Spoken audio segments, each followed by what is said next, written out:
Hello everybody, this is Alkadron coming to you live, recorded live, not live at all actually, with another Pauper EDH deck tech.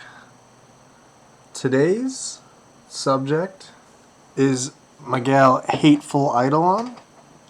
This is a commander from the new Theros Beyond Death set. She's pretty outstanding. Let's take a look. For 1 mana, you get a 1/2 with lifelink, and the ability to draw a card for each aura attached to any creature that dies. So anytime you kill a creature, anytime any creature dies, if you had some auras attached to it, you get to draw cards off it. Which is kind of nuts. For 1 mana, we have... I mean, the body's sort of irrelevant. Like, 1/2 lifelink is solid for 1 mana. It's respectable, but mostly she's like a 1/2 1 mana enchantment that gives you draw power from the command zone. She's just going to fill up your hand all day. She's going to fill up our hand by letting us put auras on creatures that kill those creatures. So if you cast an aura on a creature and that aura kills the creature, you get to draw a card off it. She turns all of your aura removal spells into cantrips, in addition to them killing creatures. So we have a deck here that has a lot of aura removal spells. That's priority number 1. We're going to kill a lot of creatures using auras a lot of different ways so that we can draw into more aura spells that kill creatures. So let's have a look at what we got. I have these ordered by sort of size.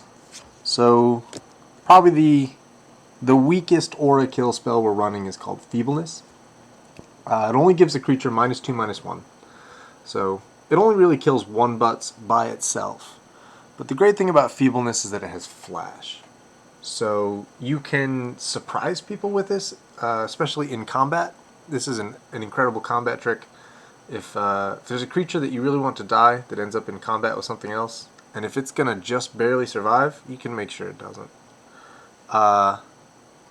If you need to shrink the power, you can play this before combat damage. If you want to keep its power big so that it kills a different creature, and then you can play this after combat to give it that -1 toughness and make sure it dies. Either works. This is a very versatile card. Ancestral Vengeance is another versatile thing.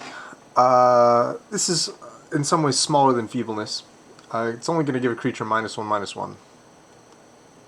But it is going to let us put a +1/+1 counter on a creature that we control. And that's very useful. We're going to see later that this deck has a ton of really small, really expendable, but also really valuable creatures. Creatures that have like enter the battlefield effects that we're gonna play and expect them to die over and over again so that we can get incremental value off them.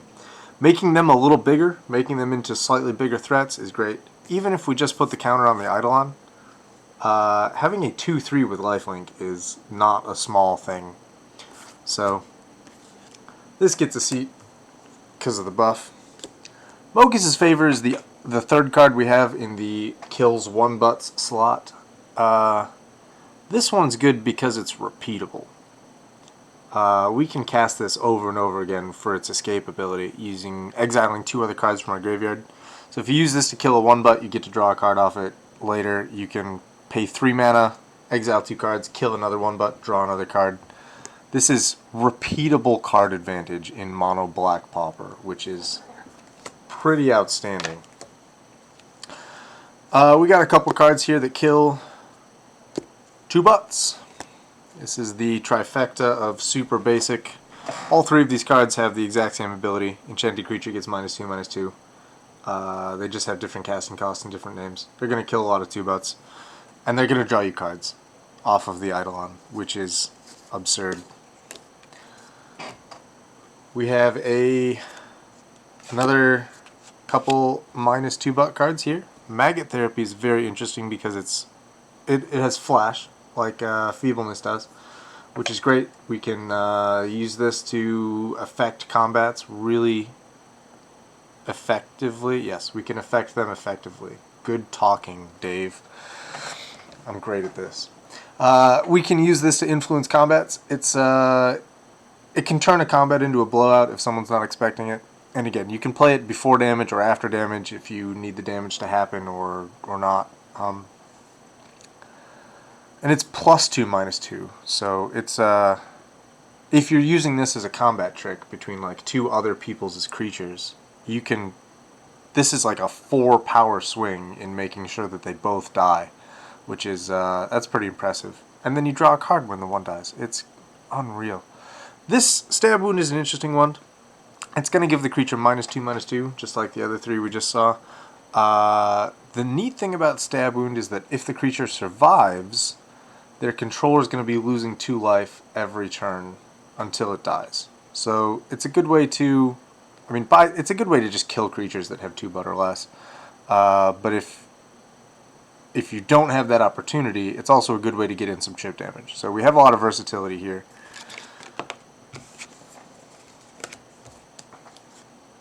Speaking of versatility, these are, I think, my favorite -2 but cards, because both of these completely change their effect depending on what you put them on.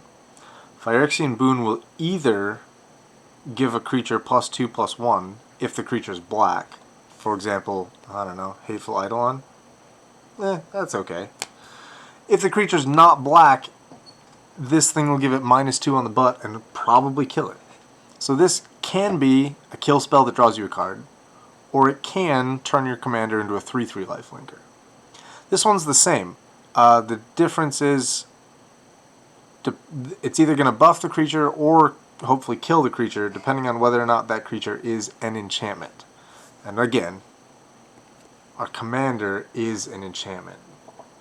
So we can use this to kill other people's stuff, or we can use it to buff our guy. The versatility here is really powerful. That's it for the 2s. We got 2 cards here that are going to kill 3 butts. Mire's Grasp is from the new Theros Beyond Death, just like our Hateful Eidolon is. Boon of Emrakul is a little older. Both of these are auras that will give -3 butt, hopefully kill a lot of stuff. Mire's Grasp will also give -3 power, so if it doesn't kill something, it'll make it real small. Boon of Emrakul is interesting because it gives +3 power, so I don't think this deck has any 4 butts in it that you could put that on to buff their power if you wanted to, but maybe it does. Maybe it has 1. That's an option. It's not a good option. It'll probably never happen, but it is an option. Mostly those things will just kill some 3 butts. Quake Sickness will kill a something but. This one will give -1/-1 for each swamp. This one will give -1/-1 for each creature in its controller's graveyard. So both of these are great ways to kill bigger creatures later in the game when you have more of the swamps. You have a bunch of creatures in the graveyard. These can kill really big things. That's the end of the -but plan. We also have a couple creatures here, or a couple enchantments here, that will just outright kill things in certain circumstances. And a lot of these are going to get really kind of weird, so you have to sort of listen close to see what the difference between all these things is. And I guess we'll toss this one in that list as well. We have Yoke of the Damned. Whenever any other creature dies, you destroy the enchanted creature. So this is a great little like contingency plan. You put this on something you really want dead that probably has more toughness than your -2 or -3 enchantments can deal with, and then you just kill any other creature, and this one dies too. So that's very interesting. Chime of Night sort of works backwards. You put it on a creature that you were expecting to die, and when you kill the enchanted creature and Chime of Night hits the graveyard, then you get to kill another creature as well. So these two are sort of opposite from each other. This is when a different creature dies, the enchanted creature dies, and this is when enchanted creature dies, a different creature dies. So the cause and effect are switched on these two, but they're both very powerful. They let you, they can give you some real nice 2-for-1s. Funeral March is sort of like a Chime of Night, except instead of a destroy target non-black creature, it's the creature's controller sacrifices something. So you put this on a creature that you are expecting to die, and when it dies, they have to sacrifice another creature. So this is like a weirdly triggered Doomblade, and this is like a weirdly triggered Diabolic Edict. So these are all very interesting. They're exciting ways to kill people with enchantments and then draw cards for killing people with enchantments. It's all good. Lingering Death and Parasitic Implant are more exciting ways to kill creatures with enchantments. These ones are just sort of slow. So Lingering Death, you play it during your main phase because it's an enchantment and we can't give it flash. And then at the end of its controller's turn, they sacrifice the creature. So that'll give things... They'll have one full turn to sort of try and stop the Lingering Death, or they get to use their creature for an entire turn if they can't stop it. And then it'll kill it at the end of the turn. Parasitic Implant is very similar, except they get one full turn cycle, which might be different than them having a full turn with it, but the benefit for Parasitic Implant is that at the end of that full turn cycle, when it comes back to your upkeep, they sacrifice the creature, and you get a colorless mirror out of the deal. So it creates a little chump blocker for you. And it has a really cool art. I like this art a lot. We got 2 more auras that kill creatures, and these are the really interesting ones. They are Parallax Dementia and Spinal Graft. Both of these... The first thing that they do is they make the creature enormous. Parallax Dementia is going to give something +3/+2. Spinal Graft will give it +3/+3. And then the second thing that these enchantments do is they provide conditions which will make that creature definitely die. So Parallax Dementia has Fading. So it comes into play with 1 Fading counter, and then during your upkeep you remove a Fading counter. And when you can't, you have to sacrifice the permanent.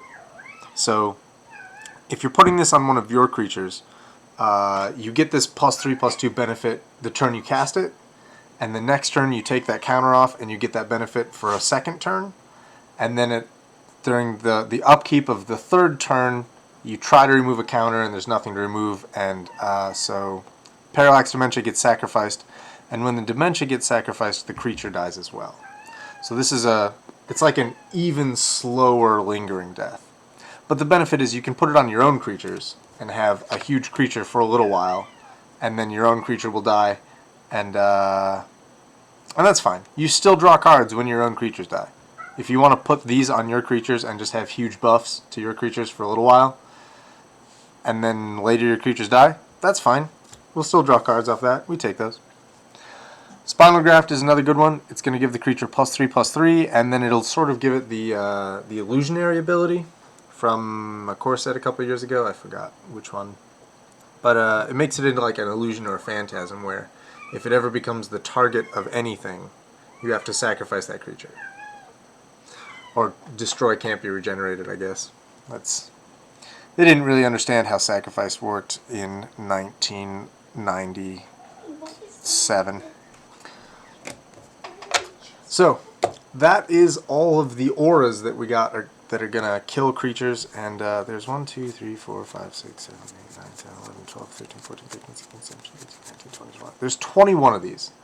21 of these cards can kill creatures and then draw you cards off it. We're going to be drawing a ton of cards off this stuff. It's just free real estate. It's going to get fun. Of course, there are going to be some cards that we cannot kill with enchantments, so we're going to have to run some more removal. And we'll start that with Snuff Out. Snuff Out is just free. Destroys non-black creatures. You don't have to pay the mana cost. You can just pay 4 life. That's nice. That's handy. Spark Harvest is close to free. Costs 1 mana and a creature. As you saw, we're going We have some utility creatures that we're going to be putting some moderate buffs on.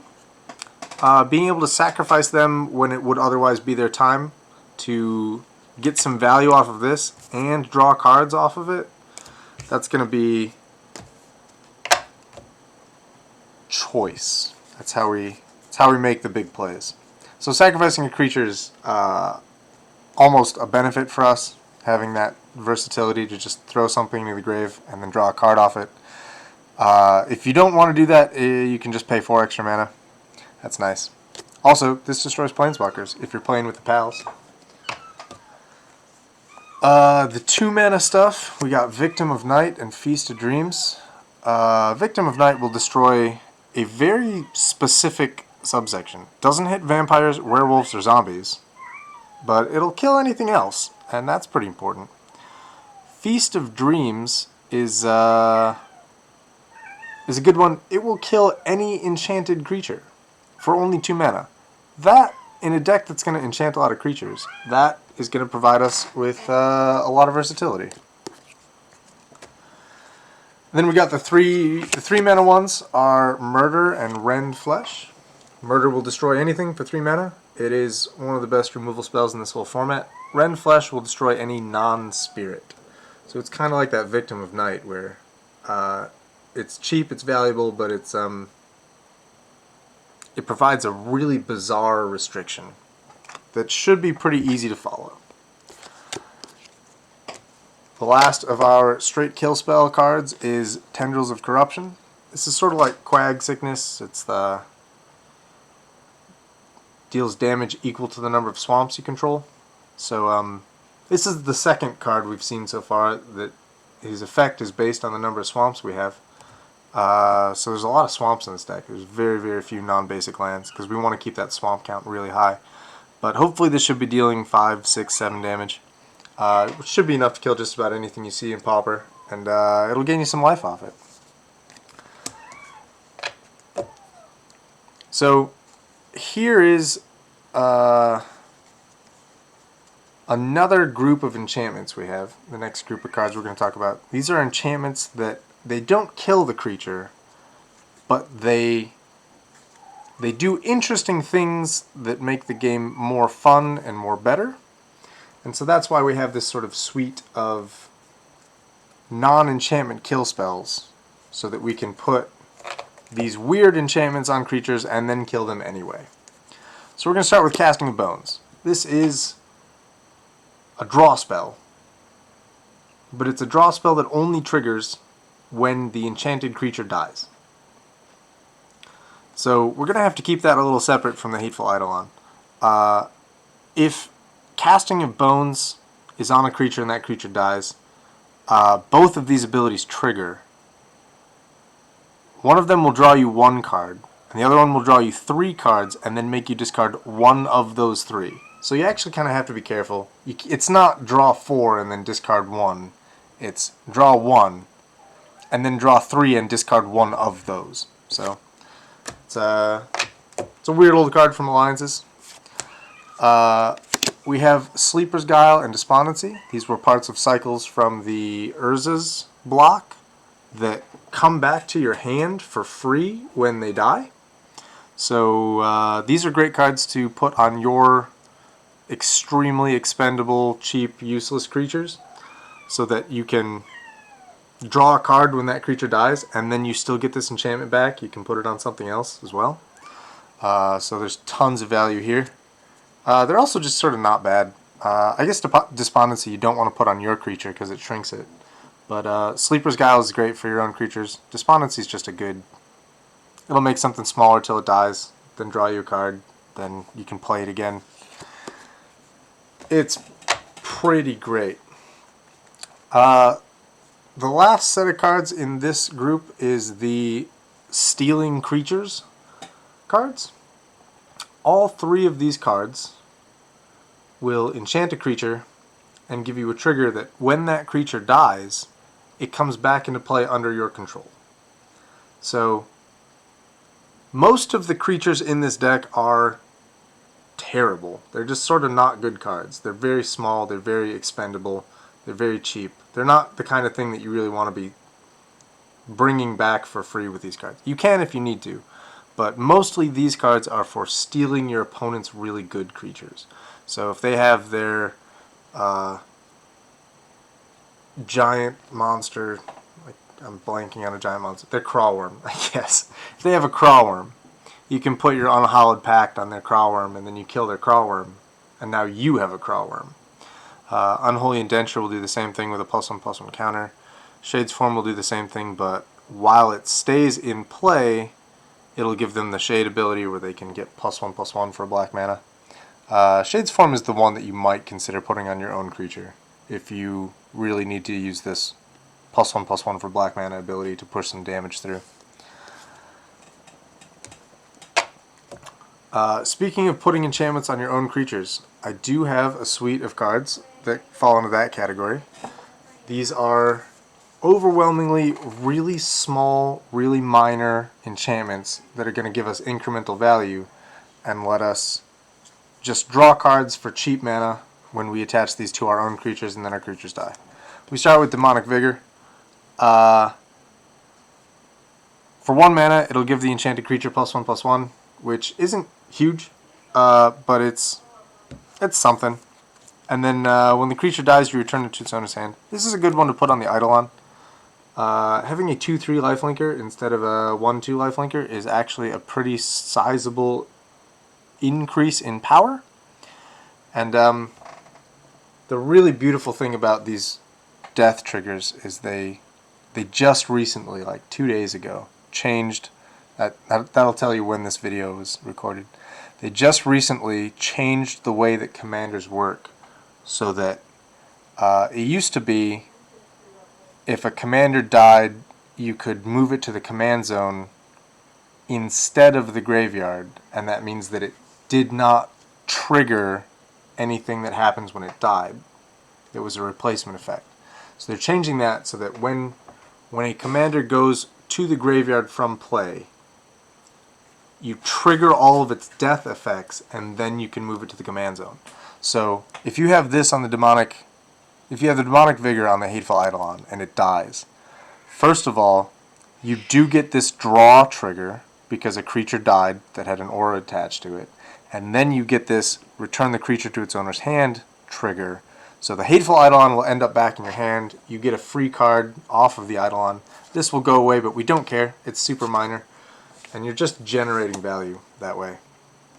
So that's a very exciting change in the rules that will let the Hateful Eidolon be much, much better. You can enchant it, let it die, move it to the command zone, and still get all that value. A couple more we have here, just really minor enchantments that we want to attach to our super expendable, super non-important creatures. Both of these will give a small buff and then draw you a card. Scourge Mark draws you a card when it enters the battlefield. Infernal Scarring draws you a card when the creature dies. So again, both of these are great candidates to put on the Hateful Eidolon, just to make her bigger. She's got lifelink, so that power boost will help you out a lot, and they'll draw cards, and then they'll draw extra cards when she dies. Just incredible value, just tiny pieces at a time. This deck is all about kind of nickel and diming people to death. You're gonna generate a lot of incremental drip for blood. I have no idea what I was trying to say with that. Little tiny pieces, bleeding them one drop at a time. Maybe that's where I was going. These cards are expensive auras, but they're very cheap creatures. I really like these as auras because you can attach them to your creatures. You can get that little buff, either +2/+2 or +1/+1 in Death Touch. And then when your creature dies, which your creatures are going to die, all of them are tiny. And again, I keep on using this word expendable because I'm really excited about all of them going to the graveyard. When the creature dies, you get this as sort of like a replacement creature. It just stays in play and becomes a creature, and you can still just keep on getting in that little chip damage. So, lots of value there. This is a great way to kill a creature, a very small creature. It'll give something +1/+1 and lifelink, which is it's good. We're gonna be grinding them out, so incremental life gain will be good. And when you put it into play, it'll give something -1/-1 as a counter. That's solid. Speaking of lifelink, we have Eternal Thirst. This is going to give a creature lifelink, and it gives it sort of the... Is it the Carrion Vulture's ability? I forget what creature first had this ability, but whenever anyone else's creature dies, your creature permanently gets bigger with a counter. So this is like the one enchantment I have in here that's like really good, and that like you want to keep around attached to your creature for as long as possible, because this is gonna get big in a hurry. You're gonna be killing a lot of creatures, and having your guy grow huge and get lifelink is gonna be a big threat. So everything else super expendable. You don't care if it lives or dies. Eternal Thirst you want to try and keep around. So I've talked a lot about expendable creatures. It's time to actually look at some. The first is, I think, my favorite. It's Burglar Rat. When it comes in, everyone else discards a card. Burglar Rat's cousin is Lily Spectre. When it comes in, everyone else discards a card. This is the kind of thing where you play it, as soon as it hits the field, you get instant value. You've already gotten your money's worth from that discard. And then, if it sticks around, you're just getting extra value. You put your little... You can put your Scourge Mark on this guy. You draw your card off the Scourge Mark. Now you've got a 3-power flyer. You're just going to get in there until someone deals with it, and then when it dies, you draw a card.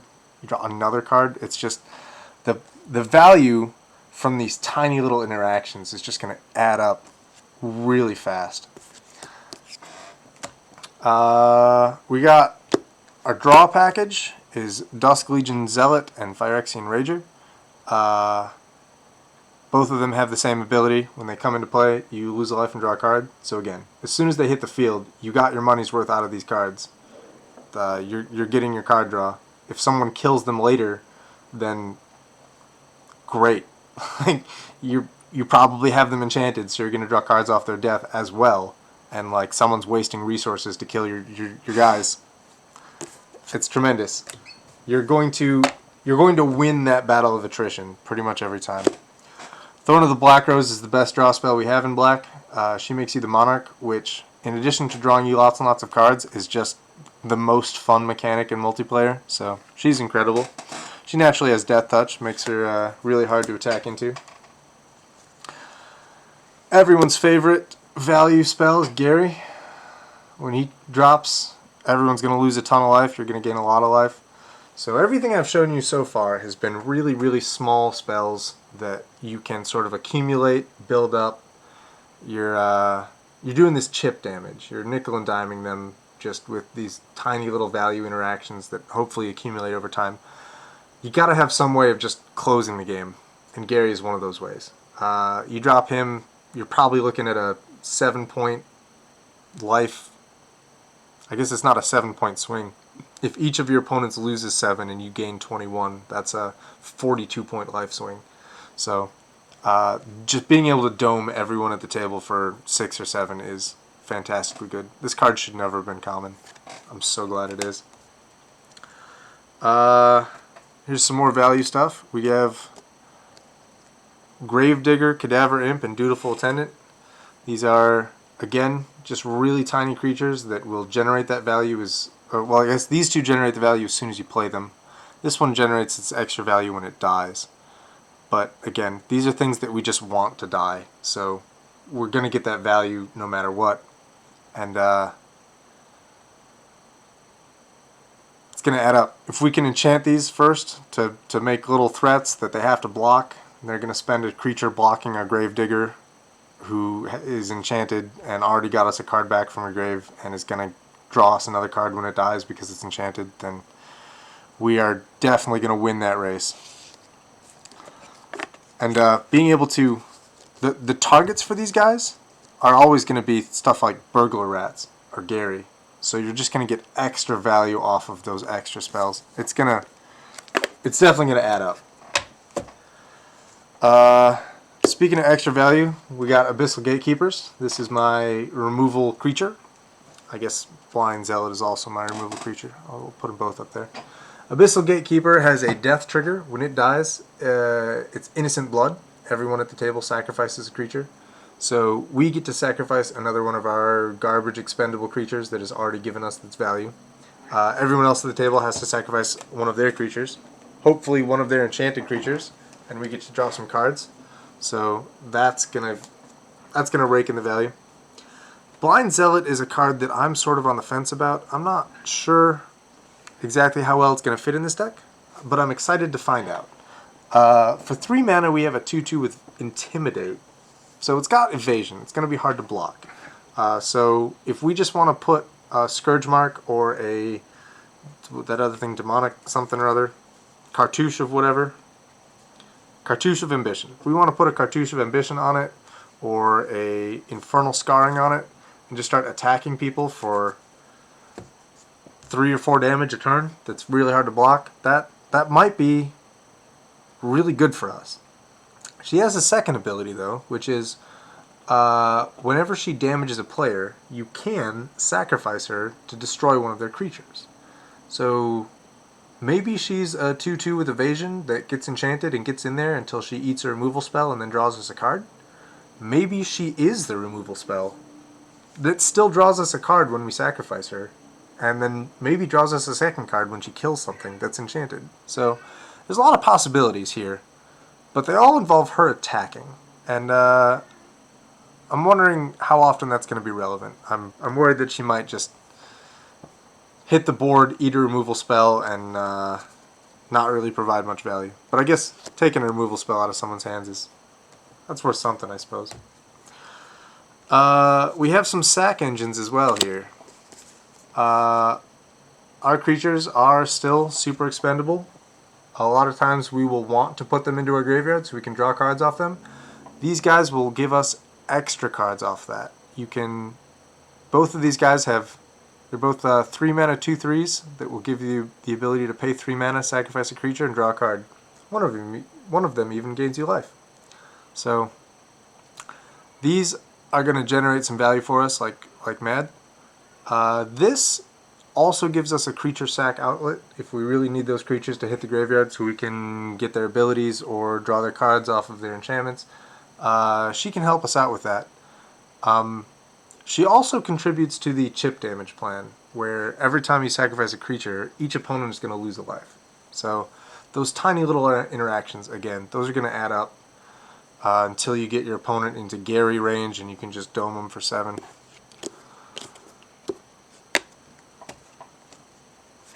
Speaking of chip damage, we got ourselves a Screecher.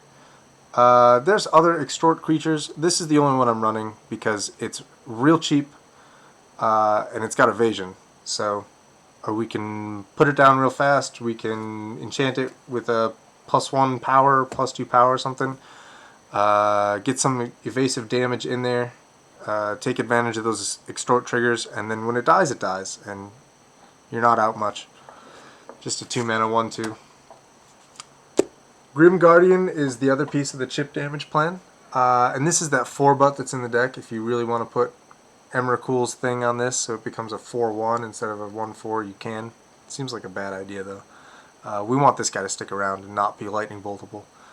For 3 mana, you get a 1/4 that whenever he or any other enchantment enters the battlefield under your control, each opponent loses a life. So as we play lots of enchantments throughout the game, this guy's just going to chip away at everyone all the time. It's like it's the important half of Extort for free for enchantments. So I'm very much into this guy. He's an incredible card in this deck. Quombage Witches is a great card in this deck because of how many of the removal enchantments are based on toughness. So maybe you're sitting on an enfeeblement in your hand, but the thing you really, really want to kill has 3 toughness. Quombage Witches will make up that difference for you. You can give the creature -2/2 with enfeeblement and then tap the witches for that extra damage. It's also worth noting that the witches get really, really good if you can give them lifelink. Lifelink on the Kuumbaj Witches will gain you lots of life every time she taps to deal damage, because she'll deal damage to 2 things at once, which is great. You could also give her Death Touch if you're feeling very brave.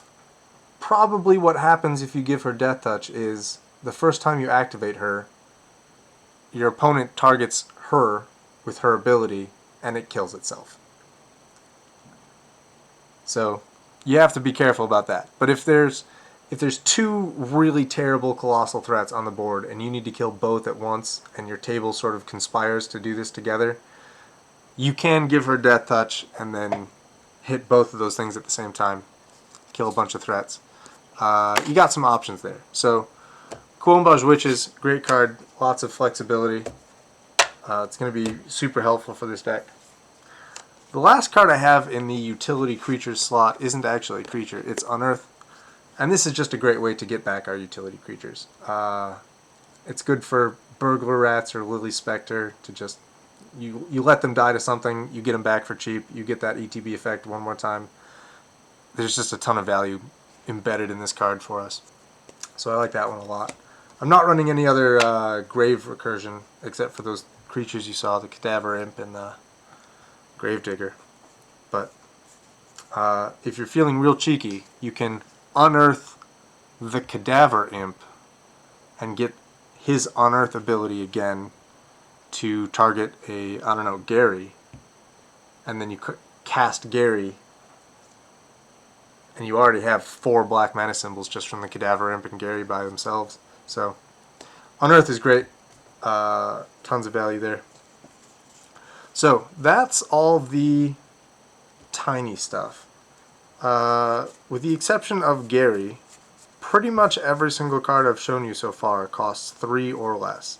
This deck's curve spikes at 2 and pretty much ends at 3. Everything is really cheap, everything is expendable, everything is about chip damage, which we can lean into in this deck because we're going to be drawing so many cards that we don't have to worry about, you know, usually when you play a deck full of really small stuff, the worry is you're going to sort of blow your load real fast. You're going to play it all, and then someone's going to deal with some of it, and then you have an empty hand going into turn 5, and there's nothing more you can do to influence the game.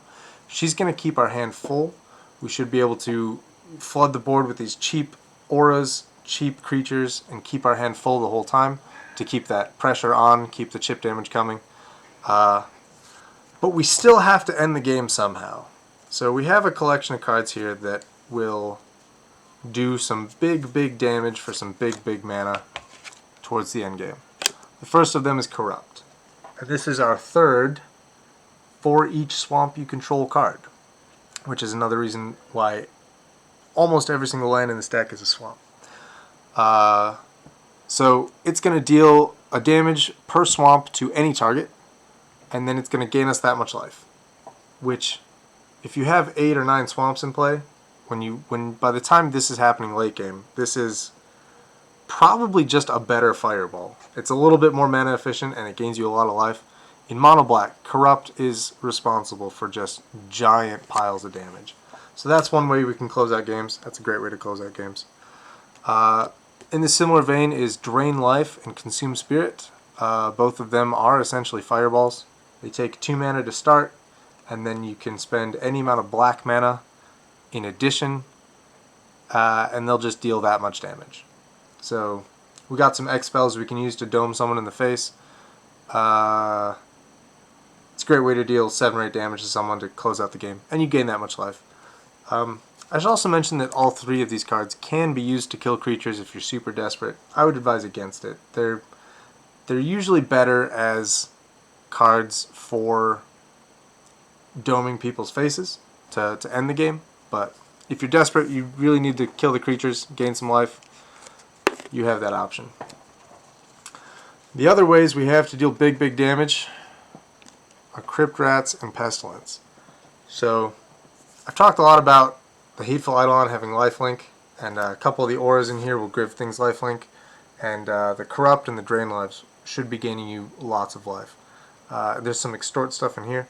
There's just a ton of really incremental piece-by-piece life gain going on in this deck. So between that and all the removal you have, you should be really high on life going into the end game, and dropping a Pestilence and just ruining the entire board for 6, 7, 8 damage.